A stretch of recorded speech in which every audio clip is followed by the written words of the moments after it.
Hi, my name is Benedict for Higher Hertz.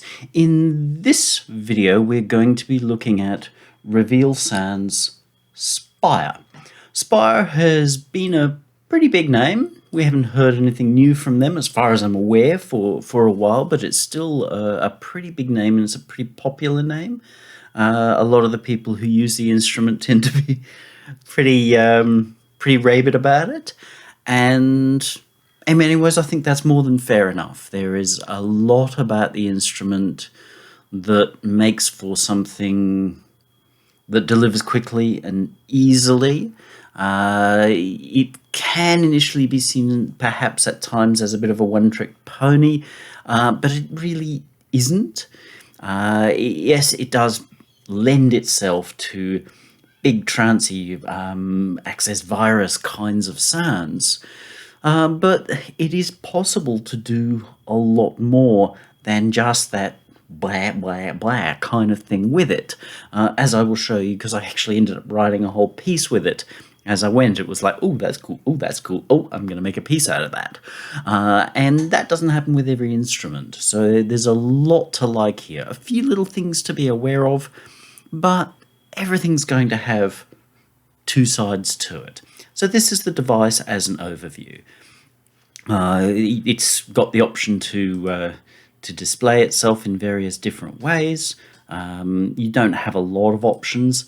100% is okay, probably not so much if you're on a 4K screen, but you have 150 and 200%. So you're still okay either way. Possibly with some newer versions, if updates were, if they were really working on this perhaps a little bit more than I think they are, then yes, maybe some consideration to do some more modern GUI type stuff, but what's here works just fine. You've got different color options.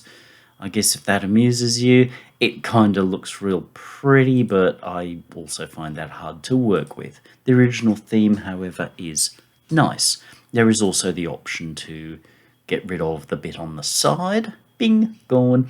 No more knobs down the side.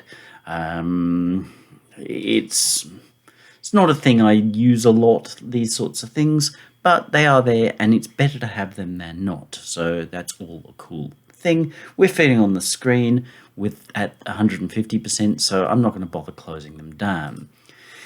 Synths like this do tend to rely a lot on patches. Because a lot of the people who get them are looking for instant gratification. The basic initial sound, and yes, it has an init button, and I am delighted to see an init button right there up top. So if we've got a patch and we're like, no, I want to start again, press the init button and we're right where we belong.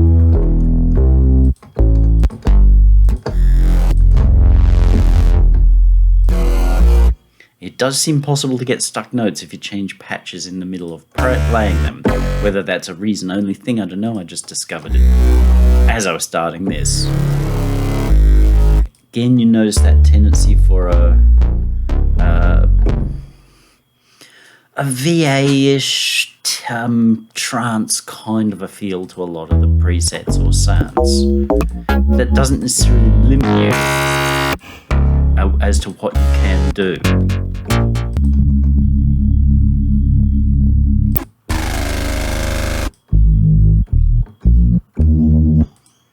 Drums. It's not really a drum thing, but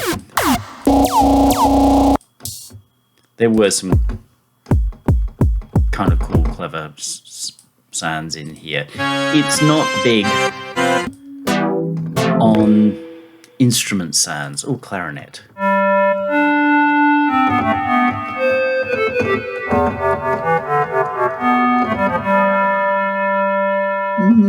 No, but it's reasonably playable.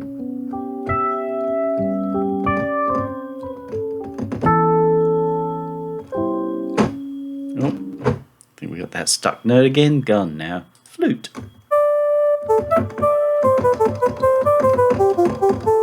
I think better could be made. Lots of that sort of Hoover, probably not officially paint stripper, but Hoovery kinds of sounds.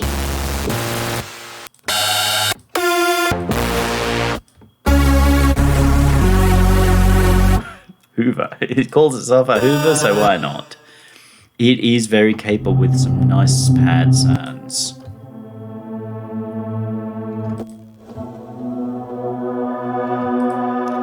Oh, speaking of pads, we'll go here. There, you do have quite a few developers, third party, who have made sound packs for Spire, and there are some nice things. Got to stop changing patches whilst holding the keys.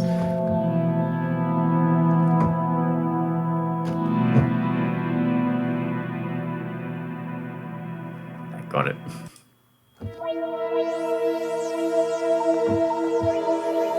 So you see, not everything has to be harsh.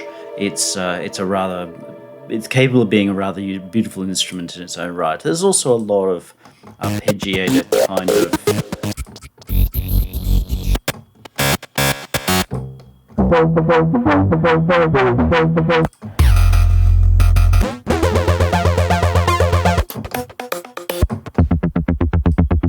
So a lot of this sort of stuff.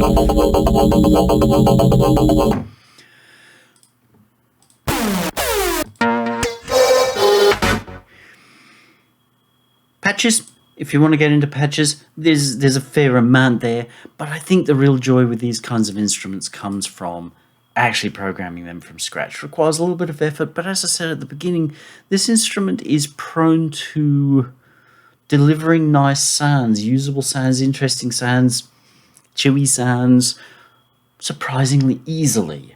Even though there are some limits to the engine, the filters and the way everything's set up kind of has really been focused down to deliver kind of like a virus on screen. Does it sound like a virus? Don't know, don't care. But you've definitely got a lot of that sort of feel. I know the virus isn't the everybody's talking about it synth anymore, but the virus was a very interesting synth that was very, very capable, and so is this. Let's look at who it is, where it's from. Spire, from Reveal Sound. Just like everybody, Arvin van Buren uses it. Well, it must be good then. They do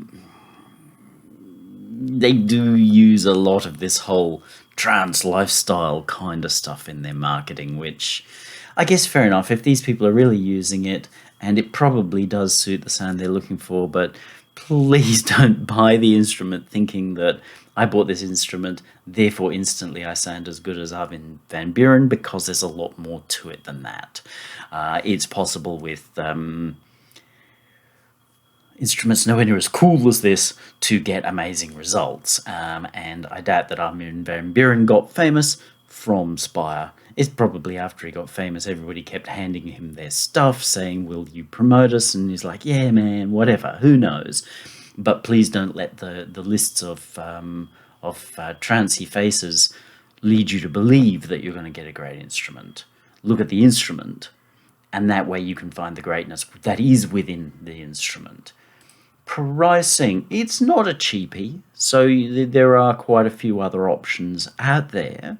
But $189, please be very careful about sound bundles and what have you. As a synth thing, I'm always far more of a make your own sounds guy than well, let's just download the perfect thing, so therefore I'm going to be perfect, because you'll find your music never really becomes what you hope it would be.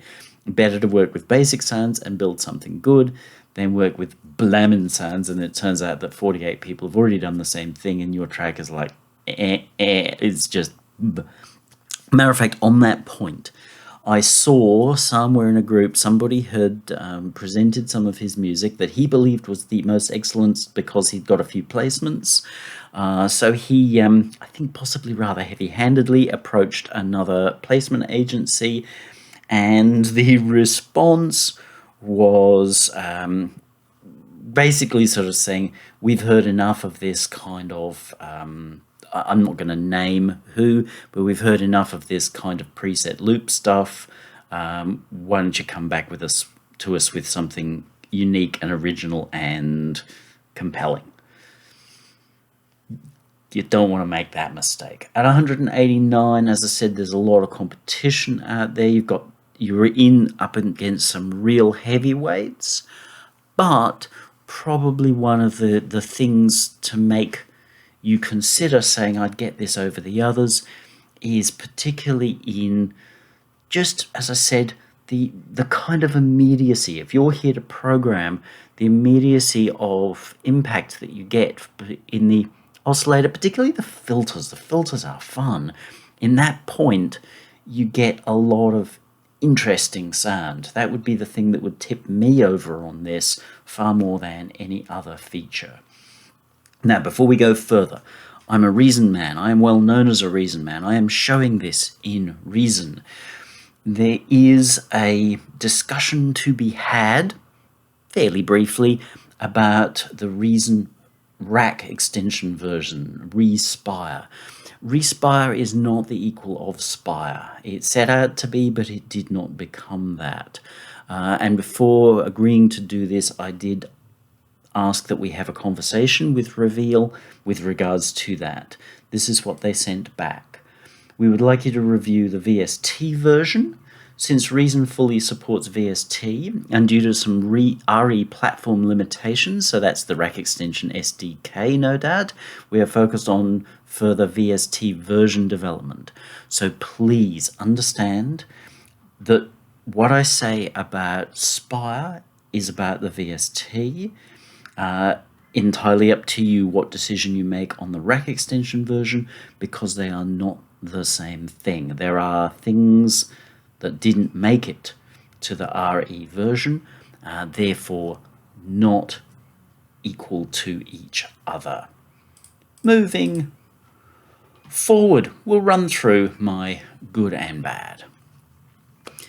Then we will get into looking more deeply at the instrument. It sounds very fat. It has that ability to give you pretty instantly, as I keep saying, that transy, virusy, fat, VA, pretending to be real analog sort of sound. It does it really, really well.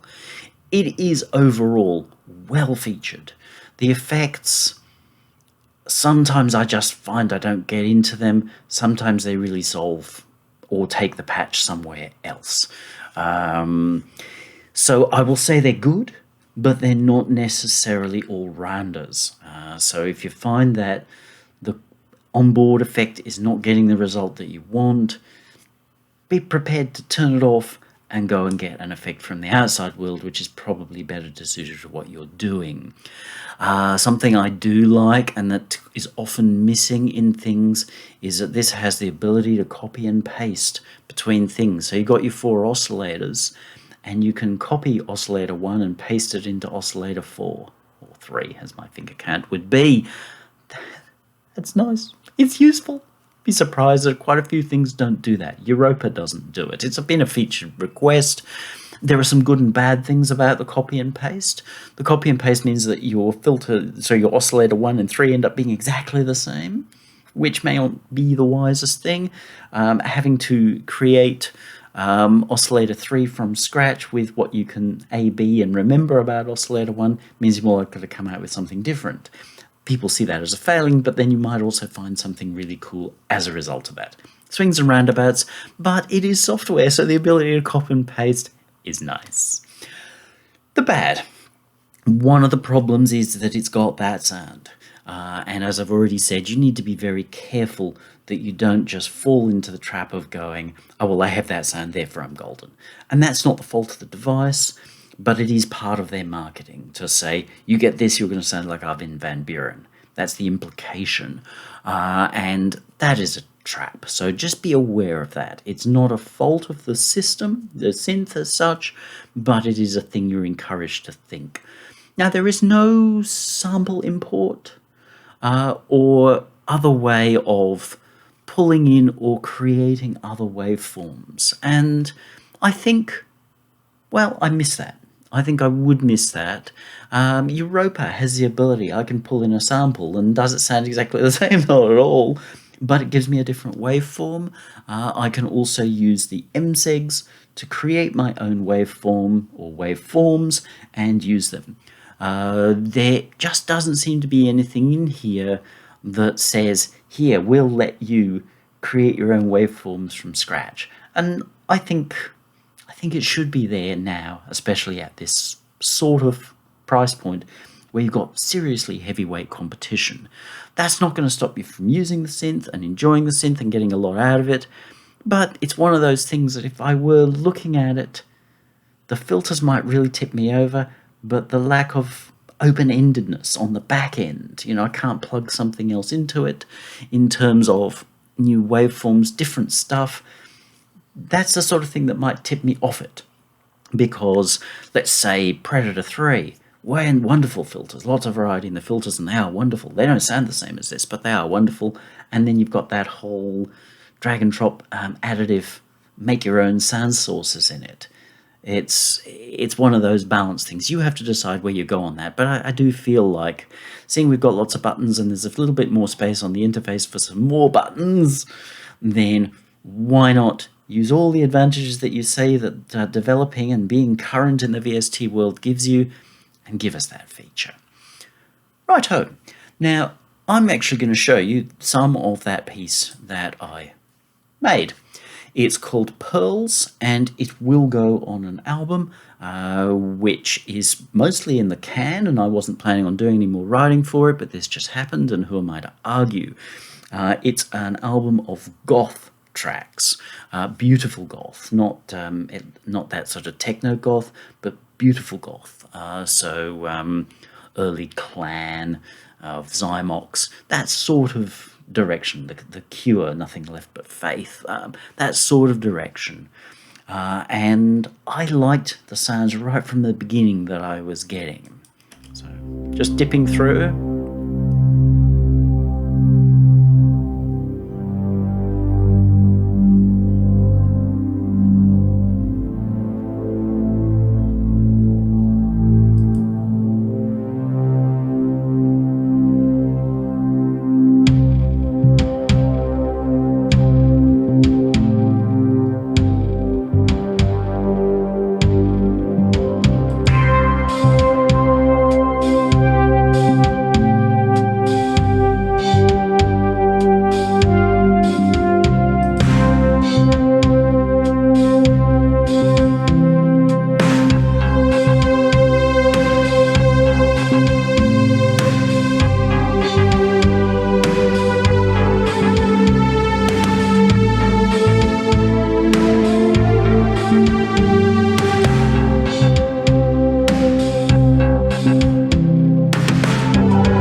As you see, definitely a sound that's not trans. But the synth delivers really, really beautifully because of the timbre, the texture they're getting out of the combination of oscillator and filter. And that, to me, is where this instrument really, really shines and delivers something special. So all spires, nothing but spires, very pointy. I did find a use for the Ugratone drum kit. So those of you who've been following some of the drum videos and going, oh my, at the Ugratone, I actually found a use for it here. There is a kit that's a little less sounding like it was recorded in a garbage can. I think it's the same kit, but it sounded a bit more open, so it allowed me to use that as the basis for this, and I think fits in really quite nicely, especially harking back to that sort of early to mid 80s, where a lot of those records were made on a shoestring. You know, bands like Play Dead didn't have a ton of money. Early Sisters of Mercy didn't have a ton of money. So those bands that were using real drum kits were recording in pretty cheap studios, and you did get that coarser sound. So it worked really nicely here. little bit of the same kind of compression bass is Spire. I thought that came out really nicely in the end. There's a little bit of to bring it all together with the rhythm bus, but it works nicely. My own own reverb built out of a couple of my delay units, if you find that interesting. Well, I won't say anything else. And then, of course, just mastering. So in terms of could I make music with it? Oh, yeah, I definitely could make music with it. Between this and Anna, ooh, I don't know. I hadn't really even considered that question until I asked that question of myself there. Interesting. I think Anna is possibly more, shall we say, smooth and elegant and sophisticated, but Spire has this really sort of chewy kind of tone thing going on with it. Let's now look through the instrument and we'll go through not every single knob and button, but a fairly blow for blow understanding of what all the sections are, what they do, how they can work for us. Yes, we will start with our init button, so we're back to one oscillator with a sawtooth wave.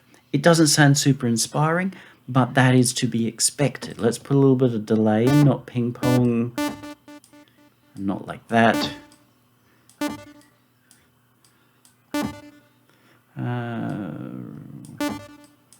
That little bit of modulation, darken it down. That's just enough to, take the edge off. Righto. So we have these modulators that can be applied to things, and it took me this to find it. I did not see that in the manual, and maybe I wasn't looking, but to be perfectly blunt, not a particularly good manual. It's possibly written in another language and poorly translated to English, but that's not its core problem. Its core problem is that it tends to be self-evident, and where you would really gain from it drilling down, it tends not to drill down. So it's of the Captain Obvious variety. The filter cutoff, it sets the filter cutoff point. Never would have thought that one. But where you could really use some extra value information, it doesn't give it. It just goes, oh, well, this does this. But you will need to read the manual because there are some kooky things about this fella. You'll notice that there is a readout here, but these readouts are in numbers. Arbitrary 0 to 1,000 numbers. Now, this was very common on older synths because, well, that's just how it was done, and they didn't always have the ability to do anything but have a 3 or 4 number LED that could read between 0 and 999 at most. I know the Korg stuff was 0 to 30. Yeah, that's really useful, but in modern software it's not useful. It doesn't make a lot of sense. There isn't a tooltip telling us what our number here is, what we're doing. We can see up here, but it doesn't give us useful information, which is the whole idea of a GUI. But beyond that, you might say that's not really an issue, and that's fair enough. I agree with you. In a sense, it's not an issue. But quite a few of these knobs in different situations will do different things for different sections of the knob. And not only does it not indicate up here what's happening, but you've got no way of knowing from the faceplate what this range of the knob is doing and then what that range of the knob is doing. So visual feedback is, well, impaired. And as I say, I found out sort of by chance that if you right-click and drag, you can drag to a visible modulation output. Kind of cool. Bonus. So your macro knobs can be assigned to several things and do stuff. There is a matrix. Yes, I talk about matrices. It's 3 slots times 5, so it's 15 slots. And so you can set a source and source 2, and then you can set to where you want it to go to. So let's do that the other way around. So let's say oscillator 2 to oscillator 1. Pitch seems to be the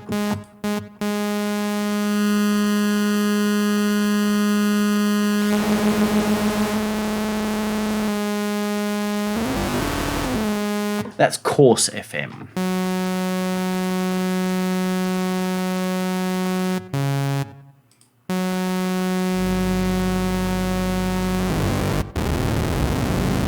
And it seems very coarse. So I don't think that it's really set up to do FM in that way. But nonetheless, we're looking at the mod matrix more than anything else, which is that we can take something from a source and assign it to up to 4 targets per source.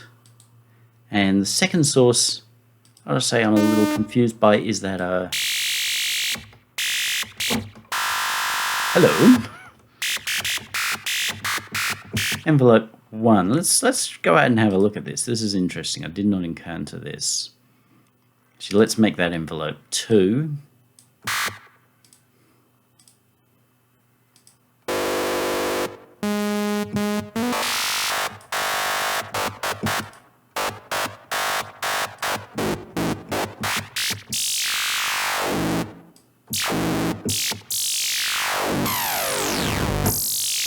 Okay, that is interesting. Sorry to be finding that as you go, but this is what a complex synth is like. You will find things over time.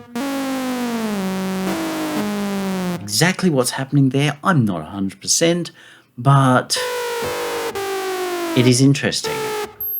Especially getting up into that sonic sort of area. That is rather cool. That would require a little more investigation to really understand what's actually happening there. So I'm not explaining what the feature is, but there is a matrix. It's a little bit, you have to flip through all these slots to find it, so which means you then need to know, well, where was my particular thing rather than one screen, but it's a VST. They tend to be this way. So your modulation matrix and your macro knobs. There is an undo button up here, which I wasn't quite sure how that was working, but Reason tends to have a really good undo through any VST that allows it. So it does seem to work. Exactly what the criteria is, I'm sure you'll work it out. There are options for micro tuning, should be such a micro manager. We can change our whole keyboard and tuning, what have you. Pitch wheels, mod wheels, all as expected. Oscillators, this is where everything starts, and a lot more happens in the oscillator source than many people give credit for, and it took me a long time to realize this as well. The thing that happens is people grab their oscillator and they go, and then they've got all their emphasis on the filter. Fair enough, I get it, I understand it. And then when they're looking for more here, they start reaching into overdrives and what have you. Yeah, you can do that, but don't forget that your wave source is a lot of where the magic really lies, because what you feed into the filter defines how the filter behaves. So you've got several modes here: classic, noise, FM, AM sync, saw, pulse wave, modulation, hard FM, and vowel. They have limits in each little way of doing things, but they do expand your options quite a bit. You will just need to spend some time wiggling the knobs to work out how it goes, because again, the manual really doesn't take any time to actually explain what's really happening here. I don't like being kept in the dark about what's really happening here. I don't see there's any need to do that. Somebody knew what was going on here when they developed this to be able to do it. If they don't trust their algorithms or their logic, then there are ways to explain that away by saying it sounds cool, because generally it does. So we can change our note, but only to -11. Then you can change your octave. +4, -4. Which is a reasonable range. I'm not going to argue on that at all. Fine tuning, of course, as well. You then get down to these extra knobs. That one rotates between a saw and a square.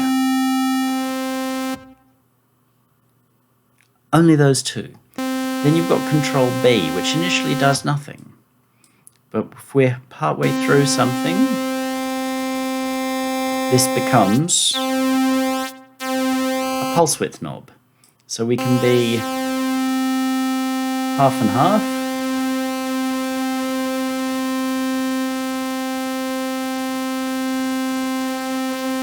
and get some pulse action. And that's what it does in this one.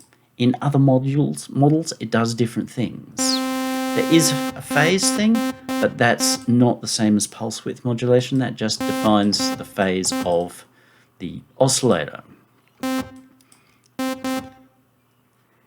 That is also defined by modes up here, but to be perfectly blunt, I didn't get a super clear, do this, you'll get that kind of thing from the manual. Now, maybe I was reading it too fast. It's because sometimes you really do need to read a thing a few times to get your handle around on it, but I didn't get a clear sense of press this button to lock this oscillator, like a Juno 106 kind of oscillator, unpress this button to unlock this oscillator, like a Mini Moog. We've also got this strange thing here. We're offered another waveform and a wet mix. Interesting. So now it becomes a 50-50 between these various things. So you can have waveforms that are column A, B, and C at the same time. That is interesting, and thankfully this display does a pretty reasonable job, apparently, of updating what we're doing, seeing, hearing. But in your basic waveforms here, unless I really missed something, and remember you can't add any more of your own as far as I'm aware, there isn't actually a square. So we can't make a kooky wave and then crossfade off into a square. But this is how we make interesting waveforms. And given time and some assiduous attention to detail of going, if I do this, and I do this, and I do this, you'll start to realize or correlate what you hear to knobs and buttons and what you see. You'll start to go, oh, when the wave's shaped more like that, I get this kind of sound. Like this is giving a plucked guitar type sound.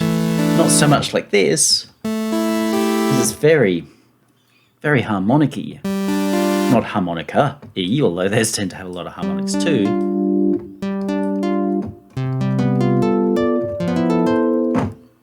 Pretty. So it's always going to be a combination of the waveform, how you're filtering it, with what filters you're using, and then if you're looking into doing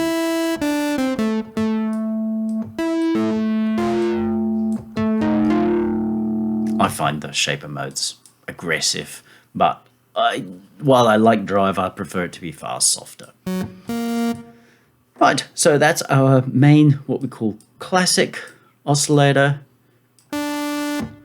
We've then got detune, so we've got 1 voice, 2 voices, up to 9 voices. And you can widen them out. Now, density is again one of those knobs that gives you different results in different positions. I think they said that one was the super saw or something or other. There's different ways that it handles the density of detuning between them. So to get one emulation of a Roland instrument or something, it's there, and to get another one, it's there. But it is nice to know you can detune excessively. Some instruments, like Europa, I kind of wish that the detune knob would allow you to turn further than it does, because there are times where too much detune is actually really useful, not necessarily for musical sounds, but for pads and things like that. But play around with those, get your head around how they work. So you can then spread across multiple octaves and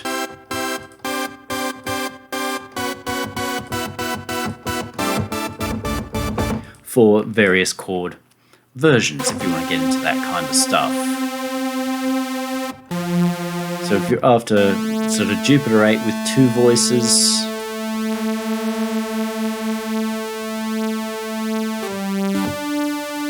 that's where it's at. It would not be wide because unless you enable the chorus buttons, there was no stereo on there, which is normal and just fine. We'll go back to one voice.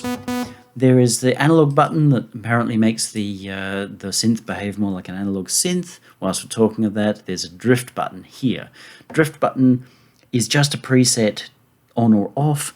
It moves tuning of the notes, and it also moves the LFO rates. Oddly enough, it doesn't move the filter, but nonetheless, moving just a little bit of tuning and LFO rates will give you a softer, more organic, real sound. So the fact that we don't have a ability to get into detail about it, yeah, but what's there is better than initially expected.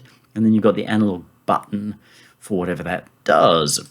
You can invert the signal, which is just taking this oscillator and flipping its thing upside down. So where that goes up, it goes down. Flip, flip, flip. Remember the last synth we looked at Talmud. We saw by inverting the phase against each other that we ended up with a different sort of a sound. So not always super useful, but when you hit the point, it will. You can turn off key. Again, I think seeing it's there, why don't you give us a knob? Because there's cool things that can be done. The fact that they have given us the ability to turn it off is good, because I know I looked at something recently where there was no option to turn it off, and you're just kind of like, what, really?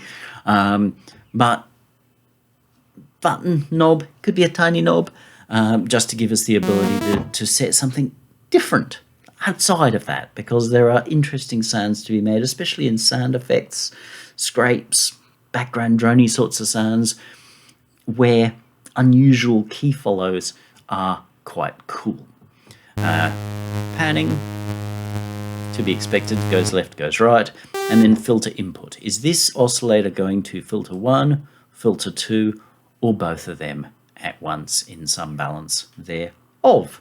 Cool. Now, this one you do need to get your head around. Oscillator 2, this all changes. See how these knobs and buttons are moving? It does give you a highlight here as to which you're seeing here, but you do need to be aware which you're looking at, because otherwise you can go thinking you're on oscillator 2 and you're really moving knobs for oscillator 1, which you'd got right and now you've got wrong. So just be sort of quite aware over here what you're looking at, and this gives you a bit of a hint on that. Again, slightly odd GUI design, but it is workable enough once you've made the mistake a time or two. Copy and paste between oscillators, cool. You will note your oscillators are off until you dial them in.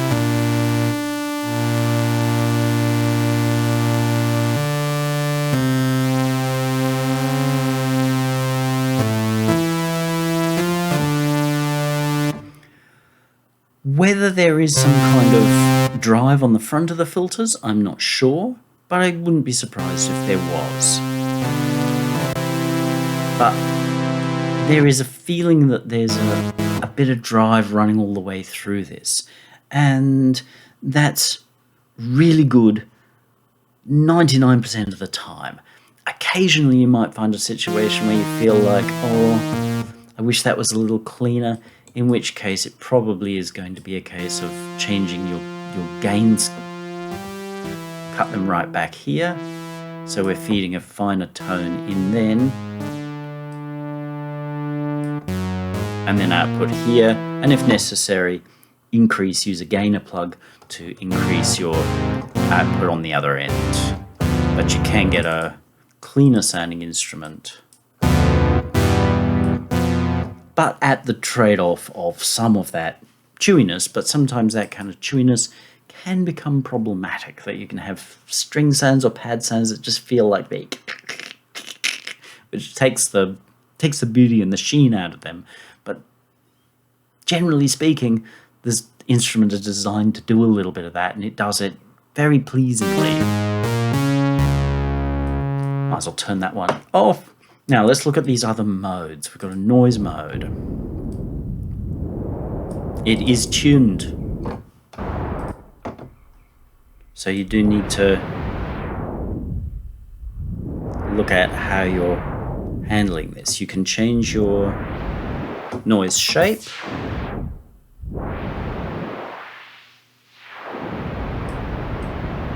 Phase is useless, of course. That doesn't actually do anything. You can't do anything on these. Those filters, you can actually also apply a resonance to them.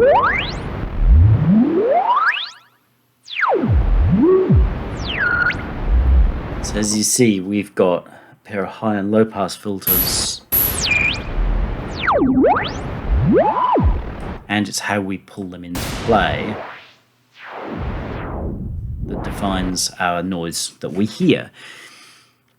I think it's a little different from things that I've seen before, and, well, I kind of like it. I think that what travels with the key is this. Because once you put it into key mode, then I believe that it seems to rock backwards and forwards. And then tuning of this is controlled from the keyboard, but turn it off, keyboard off.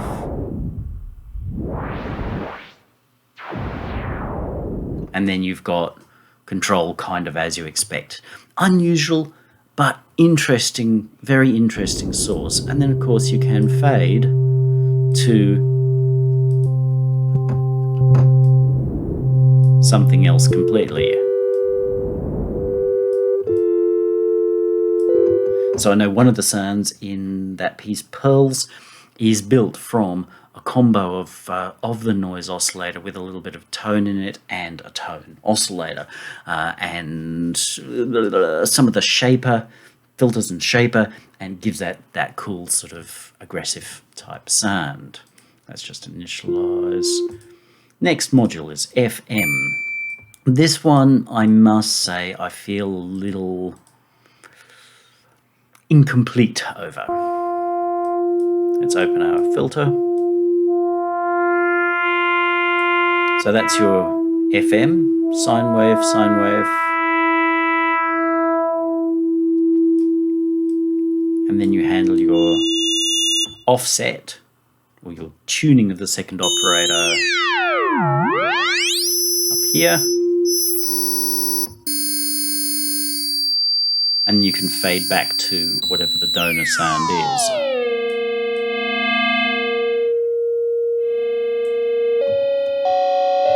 While I've never seen an FM done quite like this, or at least I'm not super aware off the top of my head of an FM done exactly like this, it has its limits for somebody who understands FM in the sort of the DX style sense, but it is FM in the phase distortion DX7 type model, and it delivers a nice sound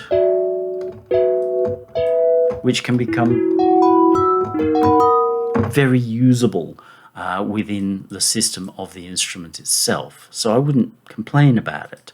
Where it gets confusing is if you change the wave here, this becomes what your basic coarse wave is.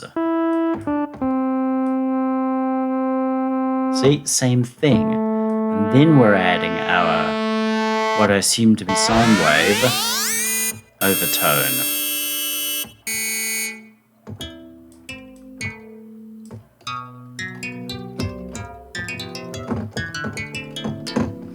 And a lot of really nice stuff can be done from this, but at least initially, you will probably find that it feels a bit sort of hit and miss, or what does that do, what does that do, what does that do, what does that do, rather than having a strong grounded sense of it. It's going to feel a bit kind of random.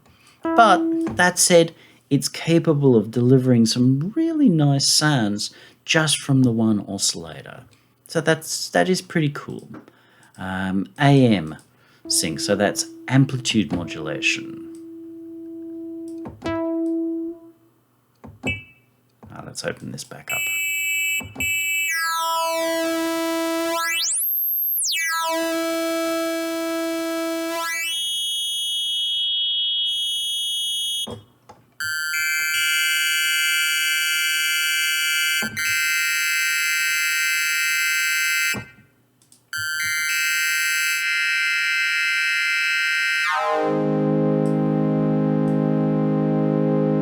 Actually, that doesn't seem to do. Okay. So it almost seems to be independent of this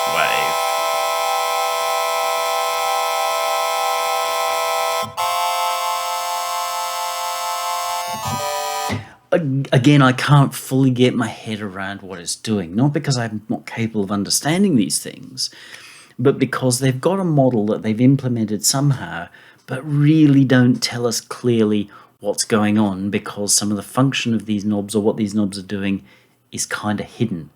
It doesn't tell us here what it is, because 645 means nothing. Doesn't mean that you can't get cool sounds from it. You definitely can. It's just, for somebody who's really seasoned, they may well feel a bit like, oh, okay, that's a bit hit and miss because I don't know how to dial a certain thing from nowhere. But given time, you will start to, as I said, build up a catalogue of, oh, when I do this, I'm likely to get that.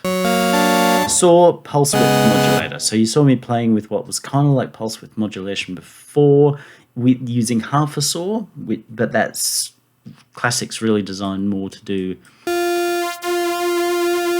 pulse width like that. This is designed to do it here. And you can have many or one. So it's really using a, let's actually just go back to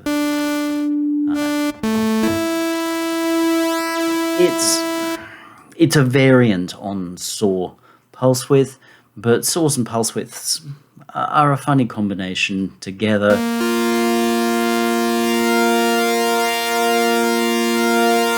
So it's combining the two. It's an interesting oscillator, probably more so if we are in, no, not there, there.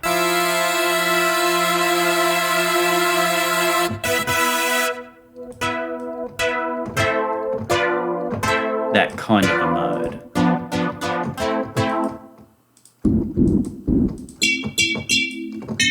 I mean, that sounds nice. That FM sounds really nice.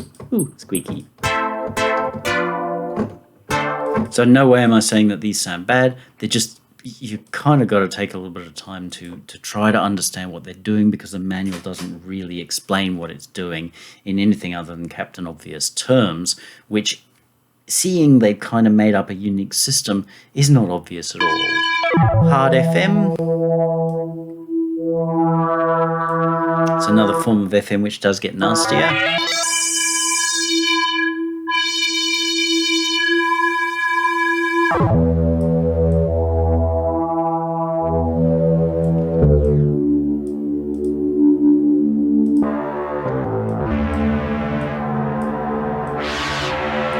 So through controls of those parameters with envelopes, LFOs, MSEGs, or whatever is available, probably the step sequencer in this case, then that's probably where your paint stripper sounds would live. The wah wah wee wee wee wee wee wee wee wah wah wah wah kind of stuff. You can hear the potential is there for that kind of thing. And then the vowel filter, or a formant.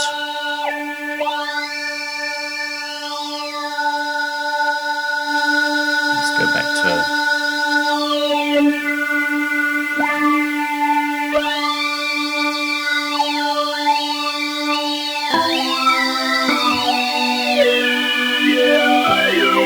So that's running through various vowels, and again with multi-mode, which we're already in, then we're capable of getting some rather nice pads. Maybe not with that drive. And plucks and things like that.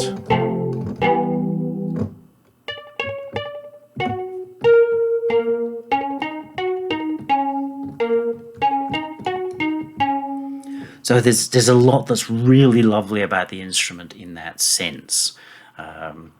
Just understand that this may seem a little obtuse to start with. Let's go back to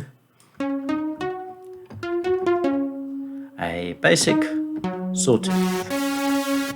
And, okay, well obviously you can run up to 4 oscillators doing all this kind of stuff at once. Go back to one voice. Filters. They can be run in a serial mode, which means that signal comes into filter 1, which is the top lot of stuff, and then goes to filter 2, which is the bottom lot of stuff. You can balance between the two. That's the mode you're going to use most of the time, and a lot of the time you might not even turn filter 2 on. Fair enough. You can link them, so what happens with one happens with the other. Or go into parallel mode, which means that they become 2 separate filters, and here we'd have to balance between the two, or how we're feeding signal in.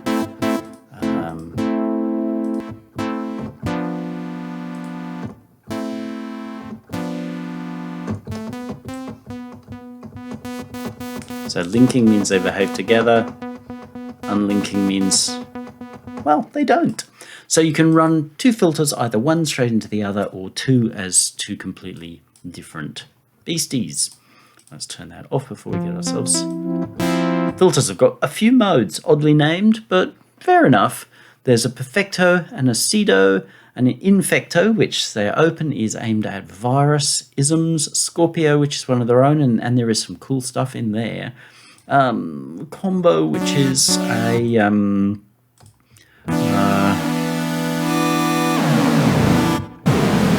kind of comb filter, but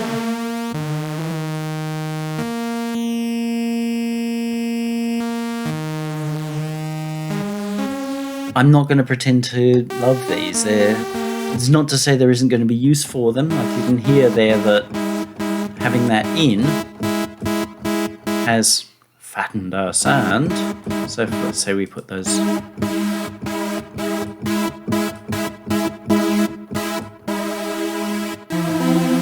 But you probably just need to find the point at which you're going to go, oh yeah, that's cool. They just seem like they're going to be comb filters, but they behave in a way that I haven't got my head around, therefore they're a little unusual. But take your time, you'll probably get to them.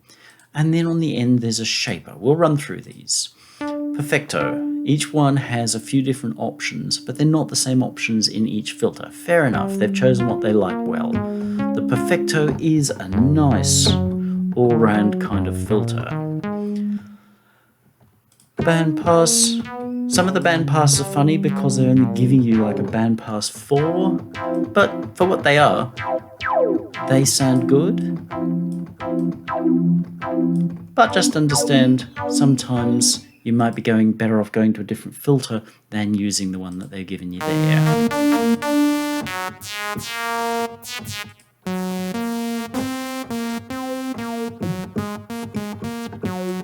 Perfecto.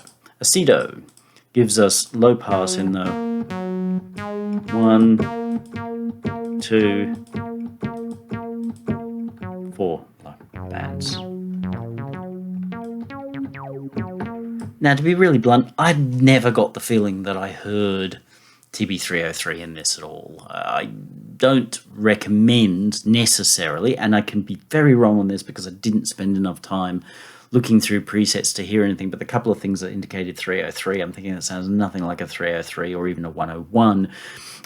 So just, if you think the instrument's going to give you perfect 303 clones, no, I don't know that it will. That doesn't mean you can't program your own sounds that aren't going to be uber cool within the 303 type arena. But nothing offhand makes me think that this would even do as good a job as, say, Subtractor. But it does a great job in so many other things. Infecto, as I said, modeled around Virus. Not going to get into whether they sound like a virus or not.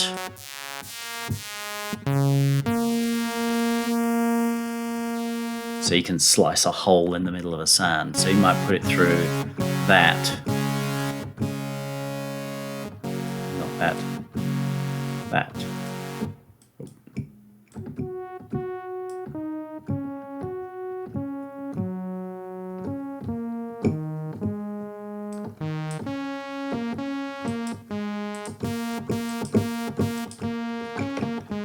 So we're hearing the movement of the notch rather than the movement of the filter opening up. And that can be really nice. Strings, pads, those sorts of things can be super cool. So that's our Infectos. Our Scorpios, they just give us a couple of options. So there's a red low pass 2. And they're a fun filter.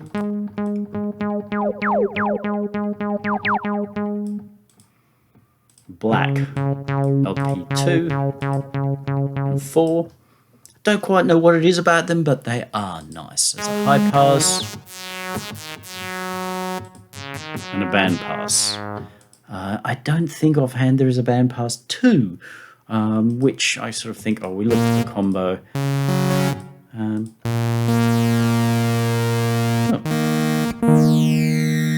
That almost looks like a bug. If you don't choose something, nothing's chosen for you, because I think what happens is that some of these have 4 maybe, and some of them have 5. Is that right? Yeah. So if you choose something that's here, our combo doesn't have a matching thing. Bug, boys. Bug. Fixable, but I think they haven't really thought through how's this going to get used. They've used it the way they use it and haven't thought, well, what if somebody does something outside of there? And then we've got this shaper. Again, the shaper doesn't always choose anything. Actually, let's apply the shaper after. Let's apply it down here, which is going to be fairer.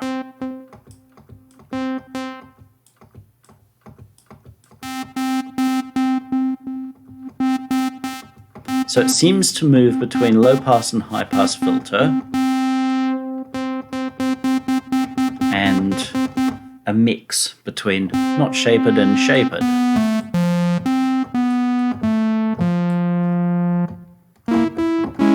And I'm going to say that when looking for a little bit of saturation, that it's far nicer to get it from here, which you could obviously do in filter 1 and then do your traditional filtering on 2, which means that the shaper is built into the filtered sound.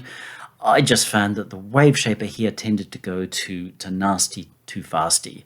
And yes, some bright sparkles say, oh, well, you just use more of a dry than a wet signal. That's not the same as putting something through distortion pedal, so to speak, because you get one sound out. So little less throw on the knob on the front of these would have pleased me more, but that's a personal thing. I get that you're probably going for an audience who want a more aggressive kind of a thing, in which case, if you feel like this is overkill, as you do that, then you've got this shaper here,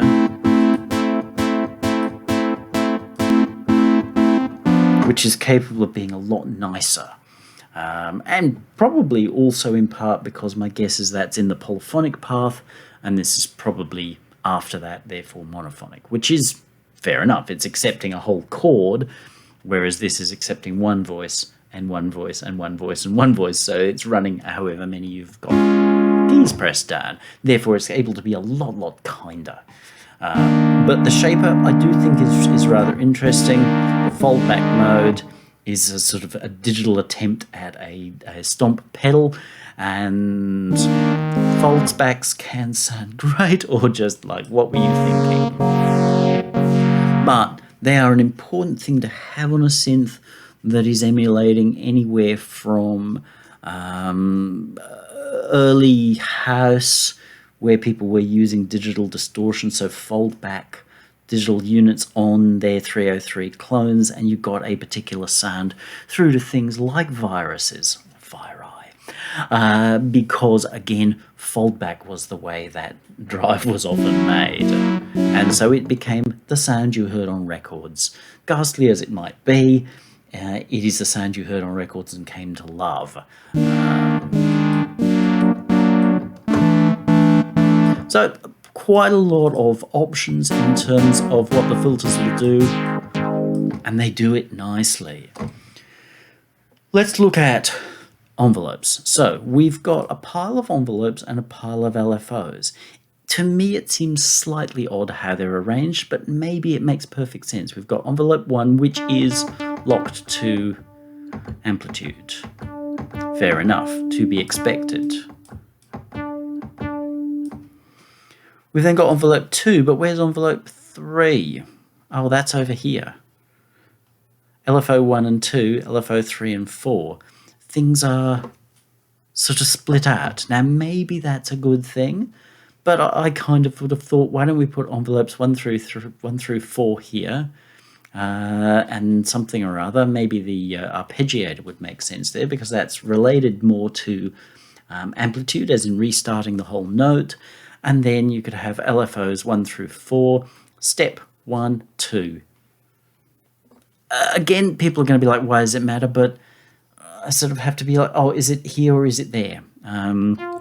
Just seems a little unnecessarily clever or odd. So envelopes, there are some odd things about the envelopes, but they do work nicely, and once you understand how they work, you can dial out the oddities anyway if you don't want that to be the case.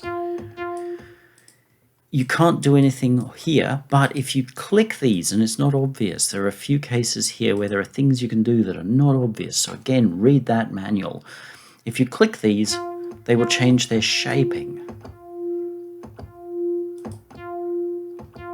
So, as I've shown you a few times, changing the shape of the envelope curve can really impact your sound, the perceived thing.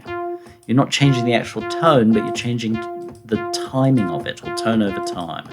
So you've got a couple of different options for how any of these curves will behave. So attack and decay, to be expected. Release, to be expected. Sustain, sort of to be expected. But then if you add in one of these,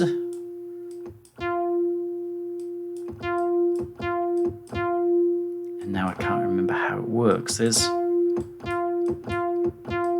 And this is where I get confused, because there isn't sort of any visual feedback. And to be very blunt, I don't really like envelopes that are anywhere between a basic ADSR and a very nice MSEG. It gets far too convoluted for no real gain.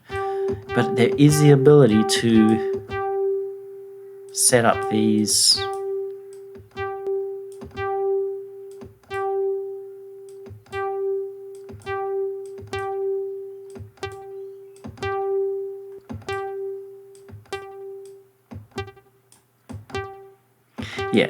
that's it working there. So you've got to really kind of get your head around it. I did have it, and then I've sort of forgotten it. So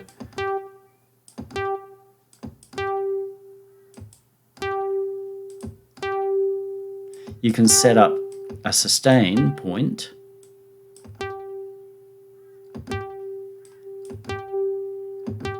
and then a second sustain point. So your decay will come to here and then go to there. So it's a double sustain point, which is potentially rather interesting, until that point, infuriating. So again, I think that in a modern environment, if they wanted to do that, why not just go straight to a nice MSEG? And if you want to know what a great MSEG looks like, just look at Europa. It's beautifully done. It just flows.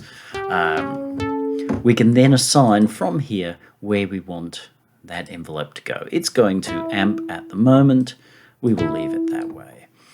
So let's envelope 3 at the moment is assigned to cutoff 1, which we were hearing. Remember, we can drag cutoff 1 to here.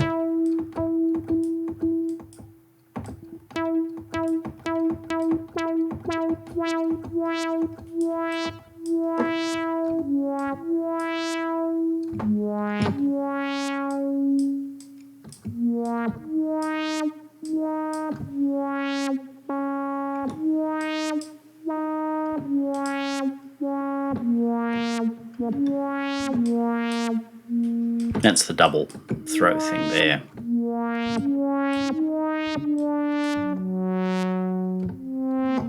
So very nice, very simple.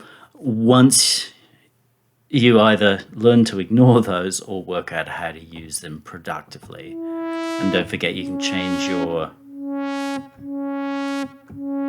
scalings. There's no in between, it's sort of an either or, but it's better than nothing, and they do work nicely. Everything can be adjusted based on velocity.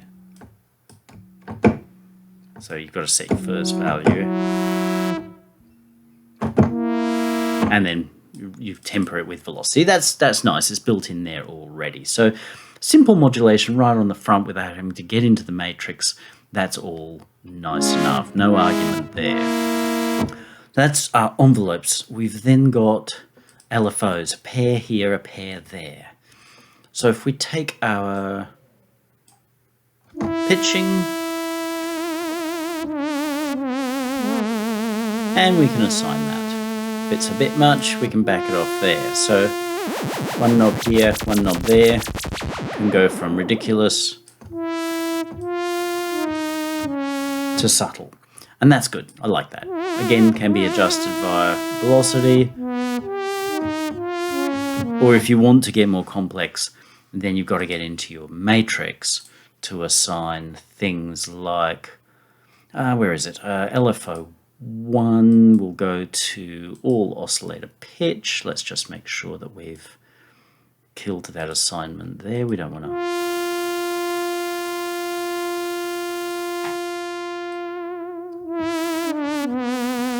Okay, cool. Now let's pick envelope 2. That's not being used by anything.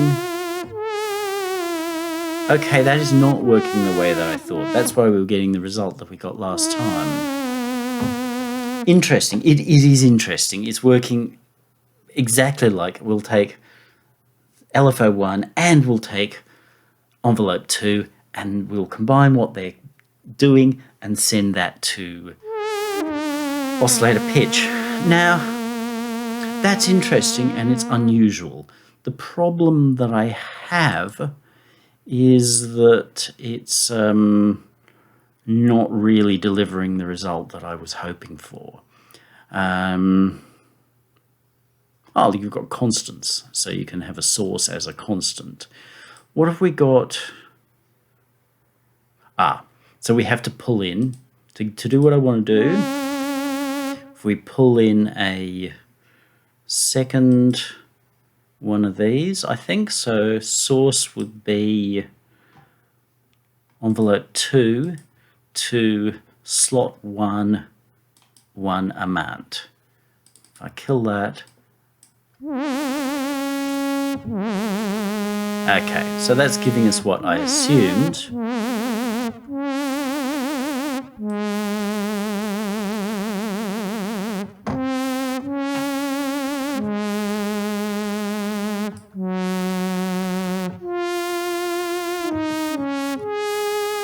So I'm having to use 2 slots to do what I would do with 1 slot in Thor or Europa.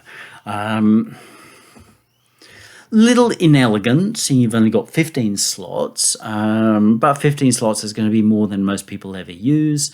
But if you want to do the LFO modified by mod wheel or envelope or something like that, you're going to need to do 2 slots. But given time and getting used to doing that, I think we could be doing some rather pleasing sorts of performance sounds. You know, some of the stuff that I got out of here with the that one.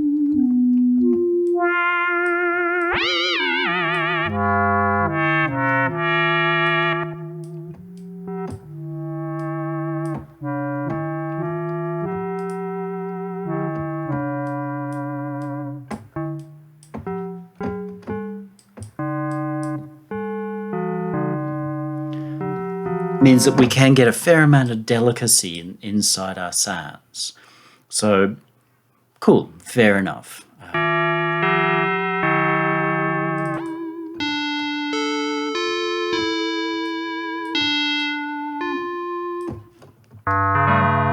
That's probably cutting off because that one is a bit cutty.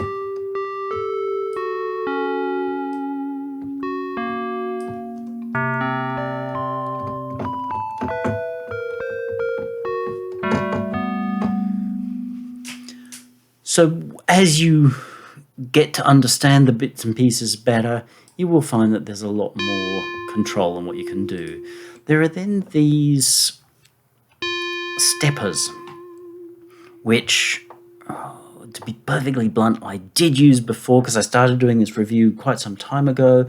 Then it got put off, and then I started again, and that's where I wrote the piece. And so a certain amount of what I'd gotten in my brain on these sort of fell out. So we assign our stepper somehow.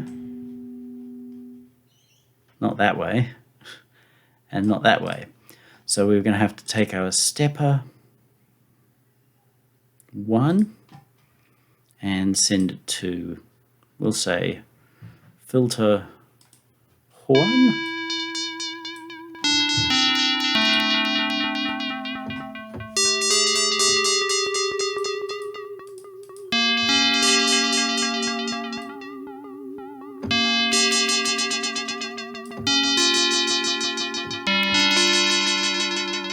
So we can choose how many of these steps. Each one of these is a step. 1, 2, 3, 4, 5, 6. So it's 8, and 8 is 16. So you can go out to 16 steps. You can start at any particular step that you want, and you can change certain things. Can you?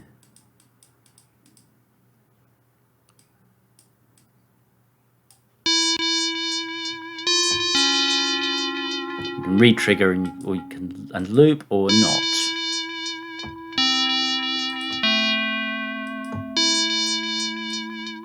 Ah, there you go. That's how you.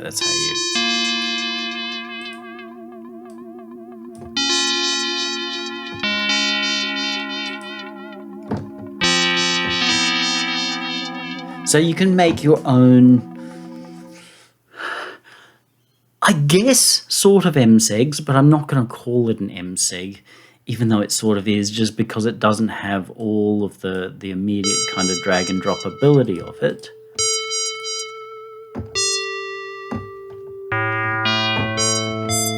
But that is technically an MSEG.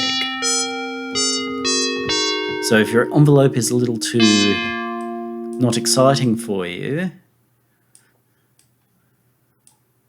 then we could do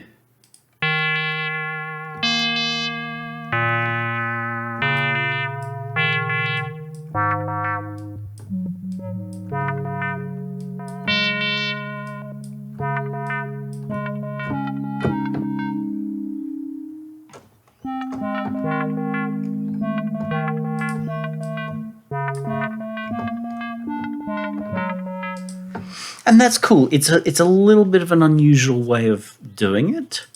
Oh, look, we can also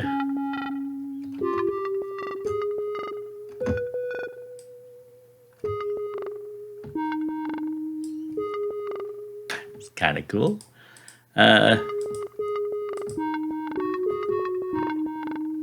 Oh, okay. Is that copy and paste and what have you? Again, you have to read the manual on that, but while it's quirky, and it does Oh, okay, there is a free mode.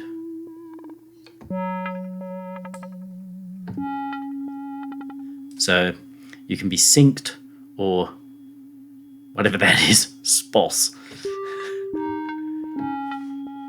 So this does make a nice MSEG, not the most easy to use out the box, but at the same time, because we can do some things differently,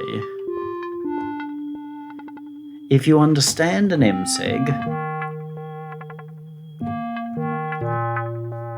we can build ourselves one very nicely, but it's all in these little slots. So it plays this slot and then that slot, and it would be rather interesting if you could make it play its slots back randomly or in a different order. That'd be nice. That's a feature thing that I don't know how often I'd use it, but I think people would kind of like that.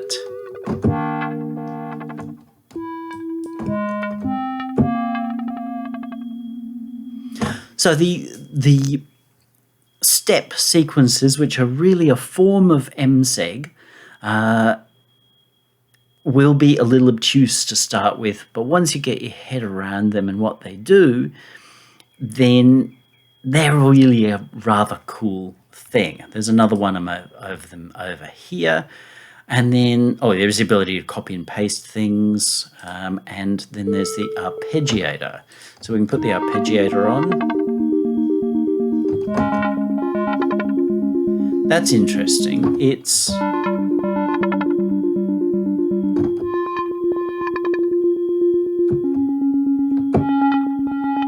not re-triggering this every time. So this doesn't seem to be re-triggering the notes fully. I would definitely... Now, either I'm missing something, or let's... Oh, yep, no, it is. Oh, no, it's not.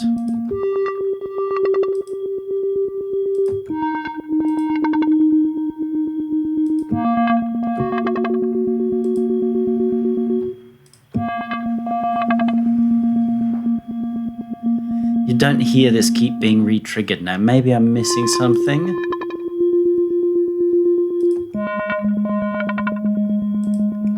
But that's a little like, okay, what are we doing here?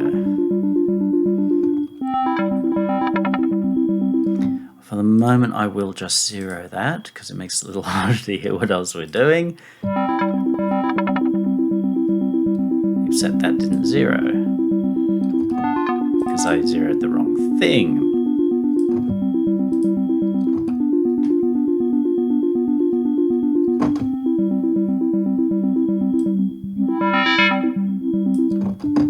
But I'm not entirely sure that any envelopes are working, or maybe they are.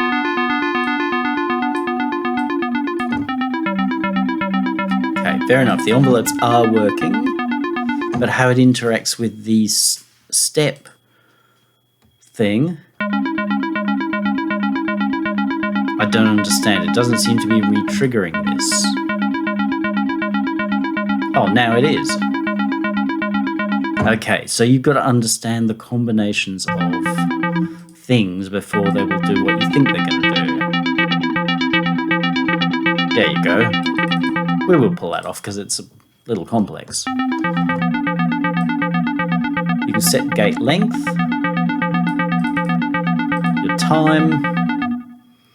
I can't remember whether there's a way to unconnect that, but you can make it run fast to much slower. Different directions.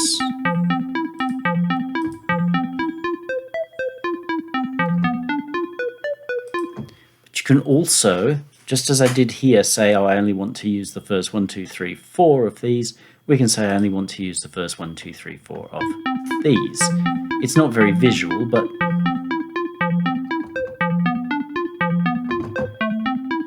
so me pressing 3 keys, it might, or 4 keys or 5 keys or something or other, will still control what we get in terms of that sequence.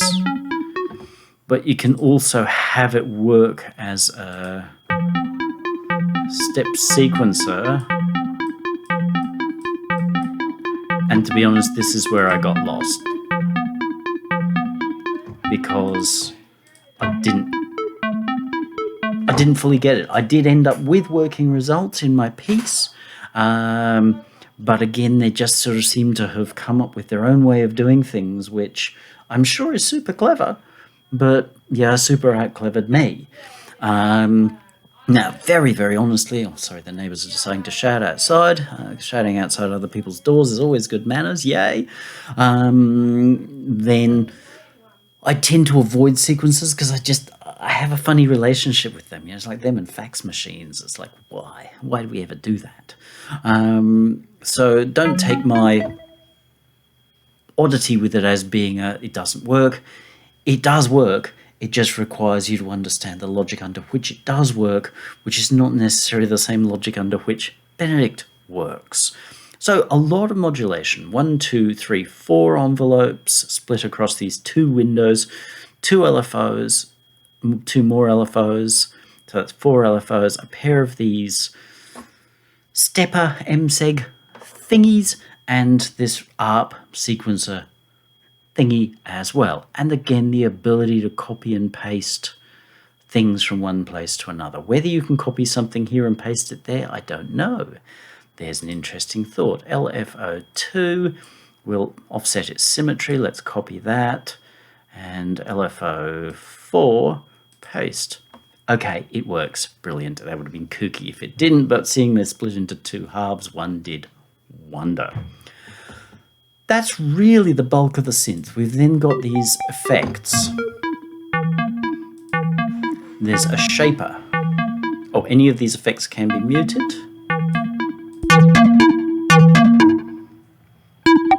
And they can almost all be run in a dry-wet balance. The shaper is not level matched, which in this case I kind of wish it sort of was. Not necessarily perfectly accurately, but just at least a bit. You know, if we're adding 12 dB here, you're meaning that I have to shave 12 dB somewhere else. If you're worried that that's going to ruin somebody's fun, just put a little dot button next to it so that we can press it and make it happen or not happen. You've got the know-how, just didn't think about it, which I think is a shame. We've got the ability to drive based on various forms. And as I pointed out before, their range is definitely aimed at getting ugly.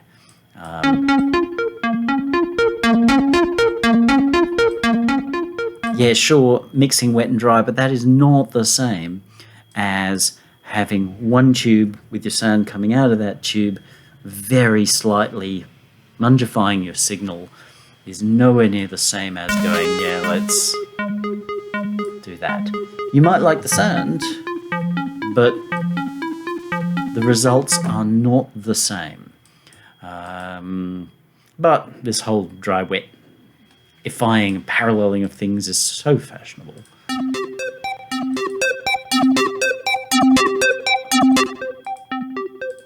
And sort of combination type effects that I didn't necessarily get.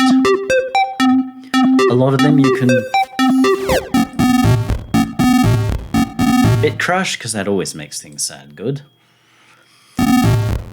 There is then high and low cut, but it doesn't really work in the way you anticipate until you press band. So again, I walk away feeling a little like I'm unsure what that's doing. I might just use a device like Scream where I can understand what's going on. Why reinvent the wheel when the wheel didn't need reinventing? Why not just use a conventional wheel?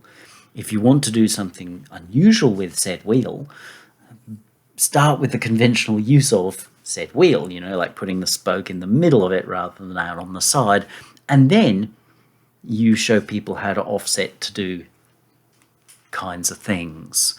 But it does work in its own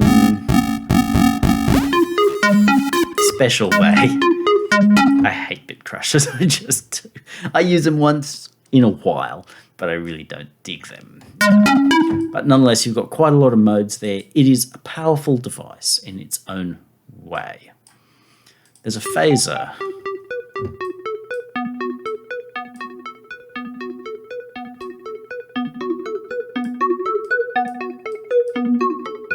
Which can sound really great or really horrid.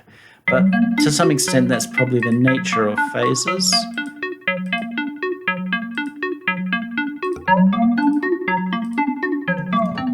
That's one of those ones, play with it with the sound that you're making. If it's adding to your sound, brilliant. If not, walk away, insert another phaser. Same with the chorus. That appears to be a Jupiter 8 style chorus.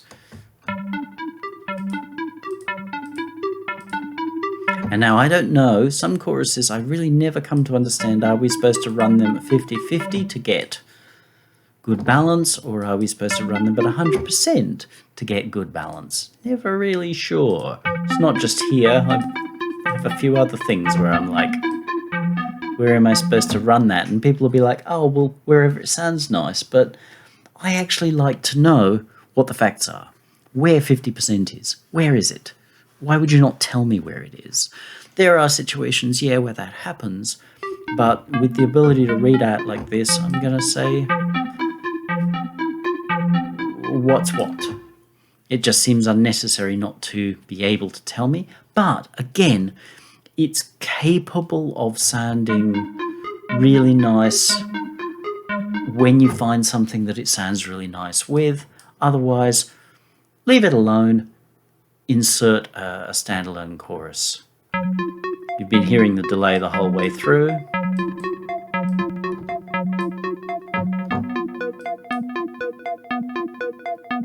And it is capable of sounding really nice. I'm funny about delays. To me, delay is the center of all effects. But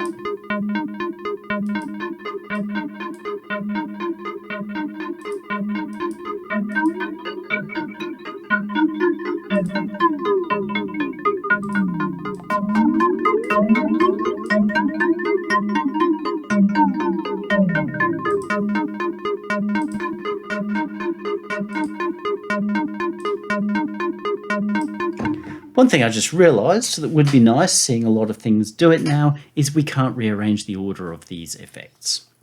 There are quite a few instruments where you can drag and drop and rearrange the order of the effects, because this order might work well for this sound but poorly for another.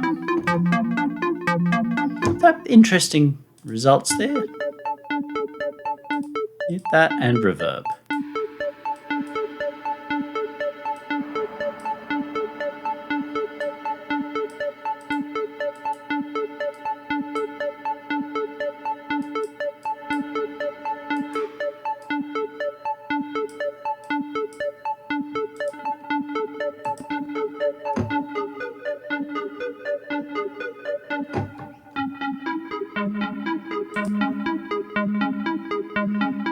So it is possible to get very, very nice sounds, and really quite quickly.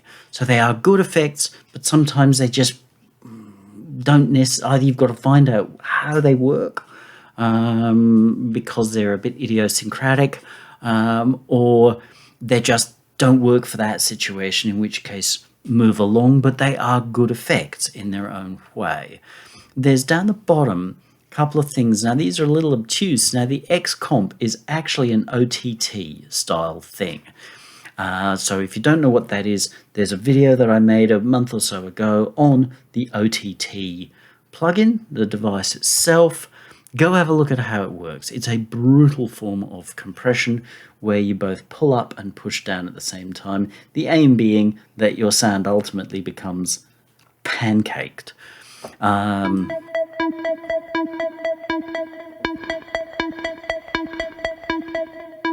This is a one knob variety of that. Off. We'll turn the boost off for now. I never fully understood what the boost was, what it was doing. Maybe it's just a add X number of dB to make sure that you're not losing your sound. But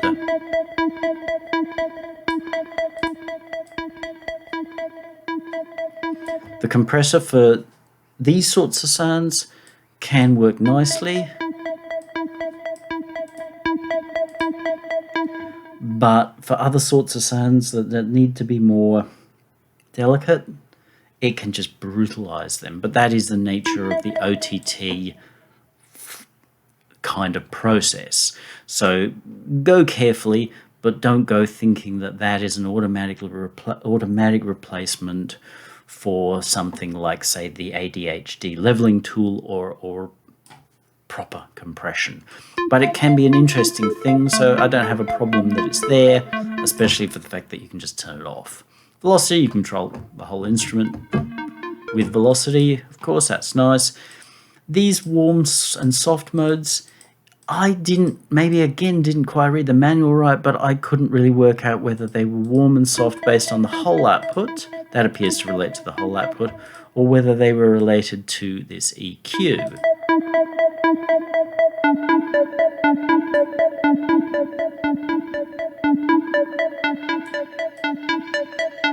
Again, we've got no sense of how many dB we're moving, and maybe we really don't need to know that.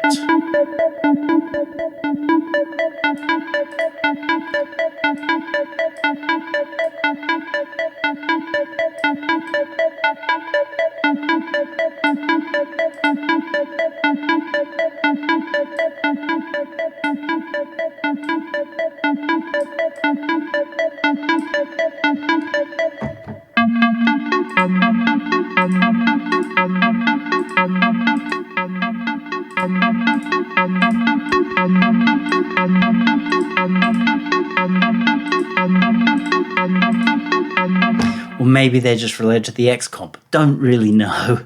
Can't get a clear sense of what they do. But it is possible to get these really nice, warm, engaging sounds, which, so long as you haven't overdone them, will fit in a mix very, very nicely. The track that I made and skipped through, that had the one sort of reverb which had elements of delays in it, everything moved into that really nicely, and it was easy to mix. The synth itself is prone, like all VST, to being a little loud, but it's not as brutally loud as certain other synths are.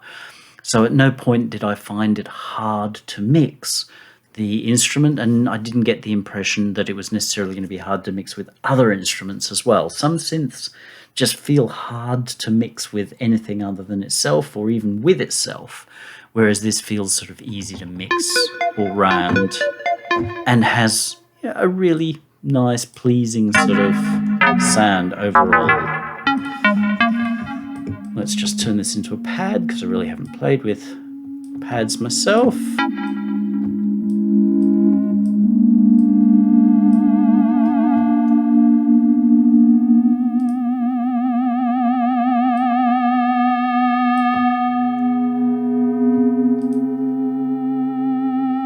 That's an FM oscillator. Let's give ourselves another oscillator. A classic will do fine.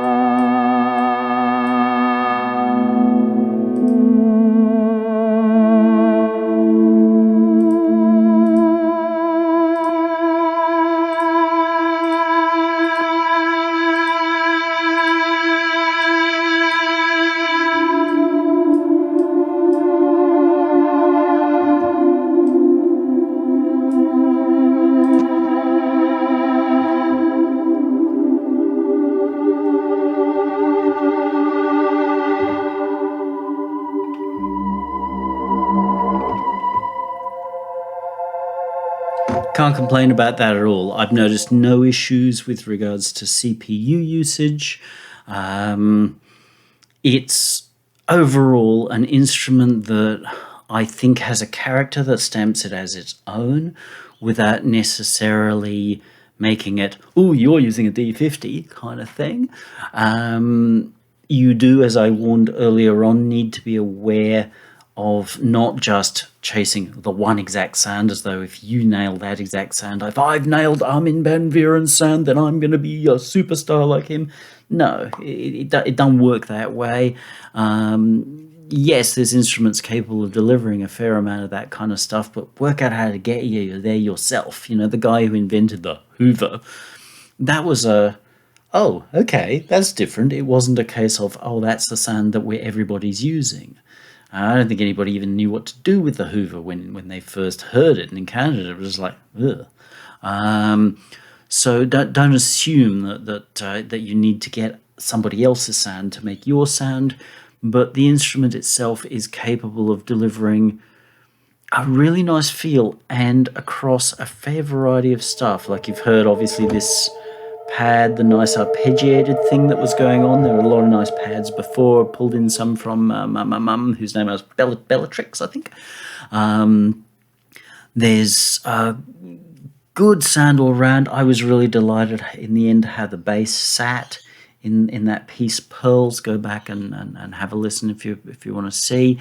There's a little bit of sculpting and creative movement to handle the pad, the bass coming out of that pad from the beginning to when the bass comes in, so that we've not got blah, blah, blah. But even there, without any of that work, without any of the mix automation of low end, the synth mixed together just fine. I've just clarified it to help that bass come through, and it came through very, very nicely. Even though it's not a sound that is not on its own, people are going to go, yeah, amazing. It's like, no, this is about the one piece, and Spire has helped deliver that really, really nicely. And to be very honest, if we were to put Spire, plain oscillator and filter together against plain oscillator and filter in, say, Europa, because they're the comparable sorts of things, Spire is hands down winner. Does that mean that I'm going to throw out Europa and Spire everything from now? Spoke everything with a pointy spire? No, because there are a lot of things that Europa does that overall will deliver things either faster or nicer than what Spire will, but it's different. But as an addition, Spire definitely is a great place to start if you're looking for a character synth. So if you've already got your what you'll call your bread and butter, so as a reasoner user, that's your Europa and Thor and Subtractor. If you're looking for something where you can run in some sounds that are going to have more straight out the gate, and there's no reason you can't do all of that with all of your other existing stuff, then Spire really, well, it is kind of inspiring because of particularly how those filters work, and I think that they've got a little bit of something sparkly running through the whole synth, and it doesn't do everything. It does some things oddly, but overall, as an instrument, putting all of those kooky things aside, you can do some beautiful work with it. So highly recommended as a VST, bearing in mind its slight oddities and possible bugs. And I do wish that they were truly developing it now, not kind of just sitting going, oh, we'll just have the money come in, because there are things that they could do, like, what did I point out? Oh, the ability to DIY waves. That would make a massive difference. And a few other little things like perhaps buttons on your drive mode to balance the levels a little nicer. Any of those sorts of little things would add and make the instrument more competitive, more current, and more able to move into the future, rather than having people get to a point where they go, yeah, I've done all that. So I think I'd like to really see, more than anything else, a bit more attention to where are we going in the future, and if possible to even out some of the oddities that you just can't understand what's going on with knobs or features. And that may be that they can't necessarily change anything on the front of the instrument, but get somebody who knows what they're doing to write your manual for you. Yeah, you might go, oh, but nobody's going to read it. But you know what? I did, and I was disappointed. You don't want that kind of result, because you've got what I think is a pretty decent piece of property in terms of a thing you can sell and sell over and over. So why not invest in such a way that people aren't going to walk away from your manual feeling like, oh, I learned nothing, that they might walk away from your manual saying to people, oh, get that synth, get that Spire synth, because the manual that comes with it will really teach you so much cool stuff about how to understand things. I know I felt and said that about the Casio CZ and the Emax for its manuals alone. The CZ was a really good manual. It was a little dry, but it was a really good manual, and of course Craig Anderton's manuals were great. So that's probably my biggest take home, is this still a living, breathing instrument? Is it moving forward?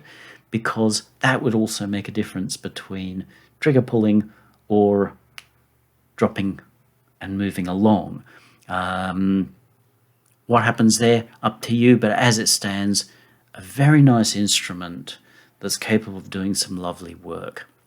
Again, Benedict for higher hertz. If you have questions, ask them on down below after pressing the subscribe button, please. There's also higherhertz.com with a different stream of information. You have a great day now.